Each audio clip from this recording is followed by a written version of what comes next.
नमस्कार साथियों, स्वागत है आप सभी का आपके YouTube channel next level classes Bundi में। आपका स्वागत है। आप सब पढ़े होंगे, अपने पढ़ाई से और आपसे कर रहे होंगे। आज की जो हमारी क्लास होगी, ये आज की हमारी क्लास होगी हिंदी की। किसकी होगी सर जी? हिंदी की होगी। और आज की इस क्लास में हम 25 क्वेश्चन करेंगे, यानी आपके जो 25 क्वेश्चन करेंगे। जैसे आपके बेस्ट से एग्जाम में वैसे 30 क्वेश्चन आते हैं, किंतु आज की जो हमारी क्लास रहेगी वो 25 क्वेश्चन की रहेगी। और ये इन क्वेश्चनों में से आपके एग्जाम में 100% क्वेश्चन आपको जरूर देखने को मिलेंगे। और अभी तक आप लोगों ने हमारे YouTube चैनल को सब्सक्राइब नहीं किया, क्या नहीं किया? सब्सक्राइब नहीं किया तो जल्दी सब्सक्राइब कर लो, इस वीडियो को लाइक कर दो और इस वीडियो को अपने दोस्तों को शेयर कर दो, जो कोई भी BSTC अथवा PTT एग्जाम की तैयारी कर रहा है तो उसको जल्दी से शेयर कर दो। और चलिए शुरू करते हैं अब हमारी क्लास। देखिए आज का हमारा पहला क्वेश्चन है कि निम्नलिखित में से किस शब्द में आ उपसर्ग का प्रयोग नहीं हुआ है? कौन सा उपसर्ग है? आ उपसर्ग। देखिए आकलन, आकर्षण, अज्ञान, आकांक्षा। देखिए इसमें इसमें भी और इसमें अज्ञान, प्लस ज्ञान। तो कौन सा हो जाएगा आपका? इसमें हो जाएगा तीसरा ऑप्शन बिल्कुल सही आंसर हो जाएगा। अज्ञान में आपका क्या नहीं है? आ उपसर्ग नहीं है। बढ़ते हैं अगले क्वेश्चन की तरफ। देखिए हमारा अगला क्वेश्चन है कि निम्नलिखित में से शुद्ध शब्दों का चयन कीजिए। एकत्रित, ऐतिहासिक, गौतम, गर्भिणी। देखिए एकत्रित को कैसे लिखते हैं सर जी? एकत्र लिखते हैं। ऐतिहासिक में ऐतिहासिक कैसे लिखते हैं? ऐतिहासिक। फिर देखिए हम गौतम में डबल मात्रा है आती, गौतम। और गर्भिणी, गर्भिणी आपका बिल्कुल सही आंसर हो जाएगा। चौथा ऑप्शन बिल्कुल सही आंसर हो जाएगा, गर्भिणी। बढ़ते हैं अगले क्वेश्चन की तरफ। देखिए हमारा अगला क्वेश्चन है कि निम्नलिखित में से आभूषण का पर्यायवाची कौन सा है? आभूषण के पर्यायवाची में आपको बता दूं कौन कौन से होते हैं। आभूषण के पर्यायवाची होते हैं आपके गहना। क्या होते हैं? हम कहते हैं कि गहना पहन रखा है, गहना होता है। जेवर होता है, भूषण होता है। इसके अलावा देखो तो विभूषण होता है। क्या होता है? विभूषण। ये सभी क्या होते हैं? आपके आभूषण के पर्यायवाची होते हैं। देखिए अब इसमें से कौन सा है आपका? जेवर। क्या हो जाएगा आपका? पहला ऑप्शन जेवर बिल्कुल सही आंसर हो जाएगा। पहला ऑप्शन जेवर बिल्कुल सही आंसर हो जाएगा। बढ़ते हैं अगले क्वेश्चन की तरफ। देखिए हमारा अगला क्वेश्चन है कि निम्नलिखित में से कौन सा वाक्य शुद्ध है? उसको घमंडी कहकर पुकारना जायज़ है। घमंडी कहकर नहीं, पुकारना। ये पुकारना नहीं आएगा इसमें। मैं आप सबको धन्यवाद देता हूं। गांधी जी को बुलाया नहीं जा सकता, बुलाया नहीं जा सकता। इसमें भी अभी गलत है। वह बस के साथ यात्रा कर रहा है, वो यात्रा कर रहा है, वही सही है। बस के साथ कैसे लगता है? तो इसमें आपका क्या जाएगा? दूसरा ऑप्शन बिल्कुल सही आंसर होगा कि मैं आप सबका धन्यवाद देता हूं। तो इसमें दूसरा ऑप्शन बिल्कुल वाक्य शुद्ध है ये। बढ़ते हैं क्वेश्चन की तरफ। देखिए हमारा अगला क्वेश्चन है कि निम्नलिखित में से विसर्ग संधि का उदाहरण कौन सा है? आश्चर्य, उन्मूलन, व्यवहार, पुरुषोत्तम। देखिए पुरुषोत्तम में कौन सा आपका दीर्घ संधि है सर जी? कौन सी है? दीर्घ संधि है। व्यवहार में चेक करें तो इसमें आ जाएगी सर जी यण संधि है। और इसमें देखिए हम आश्चर्य में क्या है सर जी? आश्चर्य में आपकी है विसर्ग संधि है। क्या है? विसर्ग संधि है। तो इसका पहला ऑप्शन विसर्ग संधि बिल्कुल सही आंसर हो जाएगा। बढ़ते हैं अगले क्वेश्चन की तरफ। देखिए हमारा अगला क्वेश्चन है कि बेटक शब्द किस प्रत्यय से बना है? प्रत्यय क्या होता है? जो पीछे जुड़े होते हैं। क्या होते हैं? पीछे जुड़े होते हैं। और उपसर्ग होते हैं जो कहाँ जुड़े होते हैं? आपके आगे जुड़े होते हैं। ये भी आपको याद रखना है। देखिए बैठक, बैठना क्या हुई? क्रिया हुई। और अक, बैठक, इसमें कौन सा प्रत्यय आ गया आपका? अक प्रत्यय। तो इसका क्या हो जाएगा? दूसरा ऑप्शन बिल्कुल सही आंसर हो जाएगा। बढ़ते हैं अगले क्वेश्चन की तरफ। देखिए अगला क्वेश्चन हमारा, शूल पानी शब्द में कौन सा समास प्रयुक्त हुआ है? देखिए शूल पानी शब्द है ना, इसका अर्थ क्या होता है? शूल पानी, इसका अर्थ देखते हैं हम। इसका अर्थ होता है कि त्रिशूल है जिसके हाथ में, क्या है? त्रिशूल है जिसके हाथ में। कौन है वो? शिव। अब शिव क्या हो गया? तीसरा अर्थ निकला है तो कौन सा हो गया? बहुब्रीहि समास। क्या हो जाएगा? तीसरा ऑप्शन बहुब्रीहि समास इसका बिल्कुल सही आंसर हो जाएगा। किसमें हो जाएगा? शूल पानी में। बढ़ते हैं अगले क्वेश्चन की तरफ। देखिए हमारा अगला क्वेश्चन है कि किस शब्द में अव्ययभाव समास नहीं है? प्रतिबिंब, सयुपार, शोकाकुल, आजन्म। क्या पूछ रहे हैं हमसे? अव्ययभाव समास नहीं है। कौन से में? देखिए प्रत्यय आ गया, ये अवयव है। इसके अलावा चेक करें हम, शोक, ये सभी क्या है? आपके प्रत्यय हैं। क्या है? प्रत्यय हैं। किंतु आपको किसमें नहीं है? शोकाकुल। शोकाकुल में क्या है आपका? प्रत्यय नहीं, ये समास नहीं है।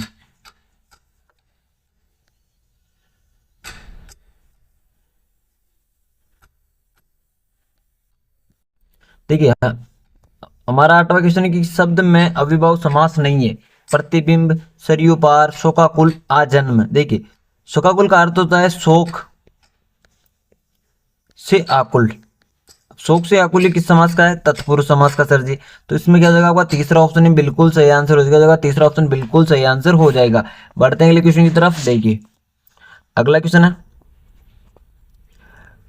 कि आधा तीतर आधा बटेल लोकोक्ति का अर्थ क्या है? एक परिवर्तन से दो काम हो जाना नहीं।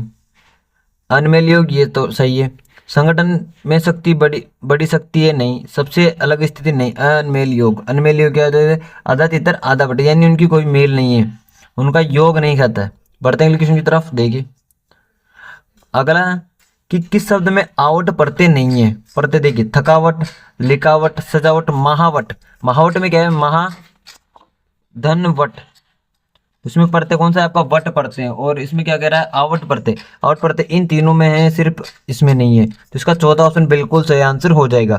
बढ़ते हैं क्वेश्चन की तरफ। देखिए हमारा अगला क्वेश्चन है कि प्रत्यक्ष शब्द में कौन सा उपसर्ग है? इसका संधि विचित करें तो आता है प्रतिधन अक्ष। क्या आता है? प्रतिधन अक्ष आता है, जिसे बनता है आपका प्रत्यक्ष। क्या बनता है? प्रत्यक्ष। तो इसमें आपका चौथा ऑप्शन बिल्कुल सही आंसर हो जाएगा। चौथा ऑप्शन बिल्कुल सही आंसर हो जाएगा।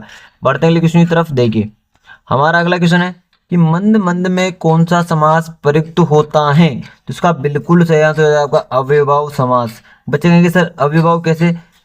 इसका भी एक है कि जब एक शब्द एक से ज्यादा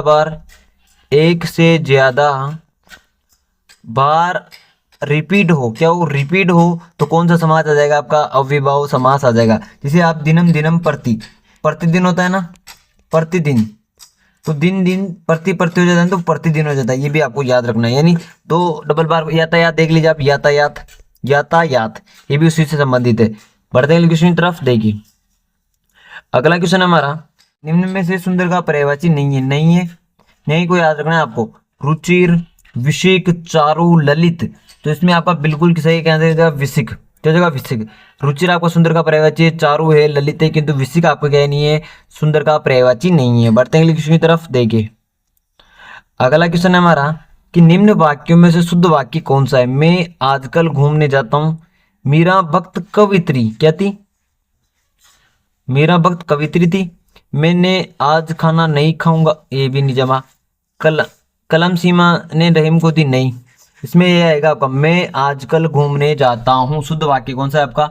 मैं आजकल घूमने जाता हूँ। बढ़ते हैं अगले क्वेश्चन की तरफ। देखिए अगला क्वेश्चन है कि निम्न निषेधात्मक वाक्य का उदाहरण है। यानी निषेधात्मक, इसका अर्थ होता है मना करना। क्या होता है? मना करना। अब देखिए भगवान तुम्हारी उम्र लंबी रखे, ये तो इच्छार्थक हो गया। आप क्या कर रहे हो? प्रश्नवाचक हो गया। धूम्रपान का सेवन मत कीजिए, रीता और सीता पढ़ रही है। इसमें क्या हो जाएगा आपका? तीसरा ऑप्शन हो जाएगा कि धूम्रपान का सेवन मत कीजिए, मना कर रहा है। तो निषेधात्मक का अर्थ भी क्या होता है? मना करना। तो इसका तीसरा ऑप्शन बिल्कुल सही आंसर हो जाएगा। बढ़ते हैं अगले क्वेश्चन की। हमारा अगला क्वेश्चन, निम्न में से चंद्रमा का सही पर्यायवाची कौन सा है? सूर्यपति, मधवा, पद्माकर या विदु। तो इसका चौथा ऑप्शन विदु क्या हो जाएगा? विदु बिल्कुल सही आंसर हो जाएगा। विदु बिल्कुल सही आंसर हो जाएगा। बढ़ते हैं अगले क्वेश्चन की तरफ। देखिए अगला क्वेश्चन हमारा कि अपेक्षा शब्द का सही अर्थ क्या है? अनादर, आकांक्षा, अस्वीकृत, अवहेलना। तो चौथा ऑप्शन क्या हो जाएगा? अवहेलना। इसका बिल्कुल सही आंसर हो जाएगा। अवहेलना किसका अर्थ होता है? सपेक्षा का सही अर्थ होता है। बढ़ते हैं क्वेश्चन की तरफ। देखिए अगला क्वेश्चन हमारा कि निम्नलिखित में से कौन सा शब्द तत्सम है?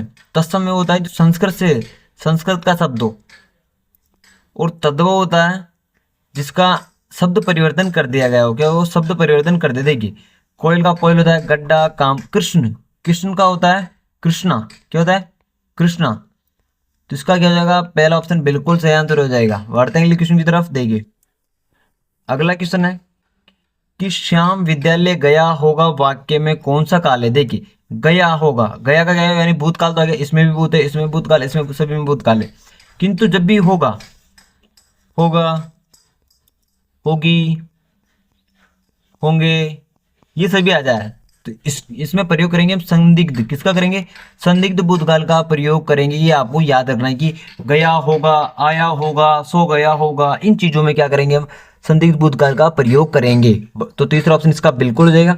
बढ़ते हैं अगले क्वेश्चन की तरफ। देखिए अगला क्वेश्चन हमारा कि निम्नलिखित में से कौन सा शब्द स्त्रीलिंग है? अवकाश, तेल, ताकत, सोमवार। तो इसका बिल्कुल सही आंसर क्या हो जाएगा? ताकत। क्या हो जाएगा? ताकत का एक स्त्रीलिंग शब्द है, ये भी आपको याद रखना है, क्वेश्चन आ सकता है ऐसे वाले। तो तीसरा ऑप्शन इसका बिल्कुल सही आंसर हो जाएगा।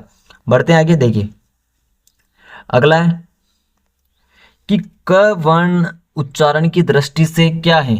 ओष्ठ है, कंठ है, नासिक है, तालु है। देखिए क वर्ण का उच्चारण कहाँ से सर जी? ये तो कंठ से होता है, क से क वर्ण, क से कंठ। इसके अलावा यहाँ पे होता है विसर्ग। विसर्ग का उच्चारण भी कहाँ से होता है आपका? सर जी कंठ से होता है। ह का भी कहाँ से होता है आपका? सर जी ये भी कहाँ से होता है? कंठ से होता है। तो इसका दूसरा ऑप्शन बिल्कुल सही आंसर हो जाएगा। बढ़ते हैं अगले क्वेश्चन की तरफ। देखिए हमारा अगला क्वेश्चन है कि स स ह व्यंजन क्या कहलाते हैं? उष्मीय व्यंजन अथवा उष्मीय, उष्मीय व्यंजन, संयुक्त व्यंजन, प्लुत और दीर्घ स्वर। तो ये कहलाते हैं आपकी क्या? उष्मीय व्यंजन कहलाते हैं, जिनसे उष्मा क्या होती है? उष्मा ज्यादा निकलती है। क्या करते हैं? उष्मा ज्यादा निकलती है। तो क्या होते हैं? उष्मीय व्यंजन होते हैं। आप इनको बोल के भी देख सकते हैं, आपको पता चलेगा कि उष्मीय व्यंजन कौन से हैं। देखिए संयुक्त होते हैं श, कश, त्र और गे। ये कौन से होते हैं आपके? ये होते हैं संयुक्त व्यंजन होते हैं। ये भी आपको याद रखना है। बढ़ते हैं अगले क्वेश्चन की तरफ। देखिए अगला क्वेश्चन है हमारा कि अंश पद में लगा चिन्ह क्या कहलाता है? अंश ये वाला, ये चिन्ह क्या कहलाता है आपका? ये कहलाता है सर जी विसर्ग। तो ये होती है। अनुनासिक ये होता है। निरनुनासिक होता है। अनुस्वार, अनुस्वार क्या है आपका? पहला ऑप्शन बिल्कुल सही आंसर क्या है? अनुसार है। बढ़ते हैं अगले क्वेश्चन की तरफ। देखिए अगला क्वेश्चन है हमारा कि निम्नलिखित में से कौन सा गोस वर्ण है? देखिए गोस वर्ण का मैं बताता हूँ। इस ग को आप उल्टा करेंगे तो किसके जैसे हो जाएगा? तीन का। 3, 4, 5 पे जो भी वर्ण आ रहे हैं, क से लेकर, क वर्ग से लेकर म वर्ग तक, क से म तक, तो वो सभी क्या हो जाएंगे आपके? तीसरा, चौथा और पांचवा वर्ण होगा वो घोष वर्ण होगा। देखिए इसमें कौन सा है? दूसरा है, ये पहला है, ये कौन सा है आपका? तीसरा है, नहीं ये पांचवा है, और ये कौन सा हो जाएगा? दूसरा। तो इसमें कौन सा हो जाएगा आपका? तीसरा ऑप्शन बिल्कुल सही आंसर हो जाएगा, क्योंकि म कौन सा नंबर है? 5 है। 3, 4, 5 ये कौन से होते हैं? घोष वर्ण होते हैं। ये आपको याद रखना है। और इसके बाद में बात करें आपकी अघोष की। किसकी बात करें? अघोष की। तो इसमें कौन सा हो जाएगा आपका? दो, एक और दो, आप इसका सही हो जाएगा। बढ़ते हैं अगले क्वेश्चन की तरफ। देखिए हमारा अगला क्वेश्चन है कि किस शब्द में परा उपसर्ग नहीं है? देखिए पराधीन, पराजय, पराभव, पराकाष्ठा। देखिए पराधीन को ध्यान से देखिए, इसमें आया आपका पर धन अधीन दिख रहा होगा। क्या दिखा? पर धन अधीन दिख रहा है। तो इसका पहला ऑप्शन बिल्कुल सही आंसर हो जाएगा। और आज हमने हमारी क्लास में कितने क्वेश्चन किए? 25 क्वेश्चन किए। आपको कमेंट बॉक्स में बताना है कि आपके कितने क्वेश्चन सही निकल रहे हैं। और जब तक एक बड़े सी क्लास और लेके आएंगे। और अभी तक आप लोगों ने हमारी कला संस्कृति प्लस जो जीके की सीरीज थी, किसकी? पीवाईक्यूज प्लस एमसीक्यूज की, तो वो नहीं देखी तो आप हमारे चैनल की प्लेलिस्ट में जाइए, वहां जाके आप उन सभी क्लासों को देख सकते हैं। आपके बीएसटी एग्जाम के लिए बहुत ही लाभदायक होने वाली क्लासें हैं। फिर मिलते हैं अपनी दूसरी क्लास में। जब तक जय हिंद, जय भारत।